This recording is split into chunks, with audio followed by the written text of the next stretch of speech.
আমরা সকলে বিয়ে করার সময় দেখি আমার থেকে কমপক্ষে বইয়ের বয়স লাগবে 10 বছর 5 বছরের ছোট, ঠিক না? জিজ্ঞেস করে তোমার এসএসসি কত? 2003। তাহলে কত চলবি? কারণ আমার এসএসসি হল 1999। আমরা হিসাব মিলাই। তাহলে স্বামী হবে বড়, বউ হবে ছোট, এটা হলো স্বাভাবিক। কিন্তু নবীর বেলায় অস্বাভাবিক হলো নবী ছোট, বউ বড়, আবার 2 বারের তালাক খাওয়া মহিলা, স্বামী মারা গেছে। নবী যদি নারী লোভী হতেন কোনোদিন তালাক প্রাপ্তা বৃদ্ধা মহিলাকে বিয়ে করতেন না। এর মাধ্যমে নবী প্রমাণ করেছে as a father, as a teacher, as a lawyer, as a leader, the prophet Mohammad Superman of the world. নবীর চরিত্রে কোনো দাগ নাই। সুবহানাল্লাহ বলেন। বুঝতেছেন আপনারা? মা খাদিজার পরপর 2 বার বিয়ে হওয়ার পরে এবার মা খাদিজাতুল কুবরা বলতেছে আমি আর কোনোদিন বিয়েই করব না, আমি আর কোনোদিন বিয়ে করব না। 2 স্বামী মারা দেওয়ার পরে কে আর বিয়ে করবে? তখন মা খাদিজার বয়স হলো 40 বছর। ধরে বলেন কয় বছর? 40 বছরের বৃদ্ধা রমণী হযরতে খাদিজা বলতেছে আমি আর কোনোদিন বিয়ে করব না। সিরাত থেকে বলতেছি সুন্দর একটা ঘটনা, ইনশাআল্লাহ আপনাদের হৃদয়ে টাচ করবে, একটু মনোযোগ দিয়ে শুনেন।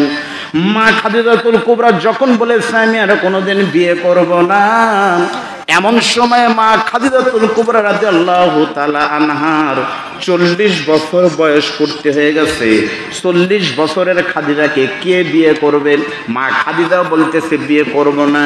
কিন্তু 40 বছরে যখন খাদিজার বয়স, তখন মা খাদিজাকে 4 জন মানুষ কিন্তু বিয়ের পয়গাম পাঠিয়েছিল, প্রস্তাব দিয়েছে। 1 নম্বরের নাম হলো আবু জেহেল, 2 নম্বর হলো উতবা, 3 নম্বর সাইবা, 4 নম্বর হলো ওয়ালিদ ইবনে মুগিরা।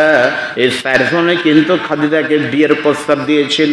কারণ আবু জেহেল জানে এই মক্কার সবচাইতে ধনবতী, গুণবতী, রূপবতী রমণী ওই খাদিজার কোটি কোটি টাকা, বাবার কোনো সন্তান নাই, অনেক সম্পদের মালিক হলো খাদিজার পিতা। ওই খাদিজার উত্তরাধিকারী কেউ নাই, শুধু একা।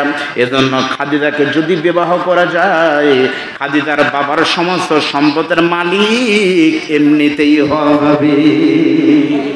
এই মনে করে আবু জেহেল, উতবা, সাইবা, ওয়ালিদ ইবনে মুগিরা বিয়ের প্রস্তাব দিয়েছিল আমি বিয়ে করব। মা খাদিজা বলেছিল বিয়ে হবে না। উতবা বলেছিল আমি বিয়ে করব। মা খাদিজা বলেছিল ভাই আমি বিয়েই করব না। আবু জেহেল তখন বলেছিল বিয়ে করবেন না, ঠিক আছে যদি করেন। যদি বলে একটা কথা আছে না, জোরে বলেন আছে কি না? যদি বলতে কোনো শব্দ নাই আছে। আমরা যখন বিভিন্ন সময় কিন্তু বলছি ভাই চলেন আজকে একটু যাই, আপনারা আমরা মনে করছি যে যাই লাভ কি, কোনো কামই হবে না। কয়ে ভাই হইতেও তো পারে, যদি হয়। কে জানতো 4 তারিখে যদি হয়? এই যে মাওলানা দেখতেছেন ওয়াজ করতেছে, এরকম সেই সেটাল মাল কিন্তু এগুলো। বাহ, 4 তারিখ আমরা একসাথে ছিলাম, আমরা তো বুড়া মানুষ।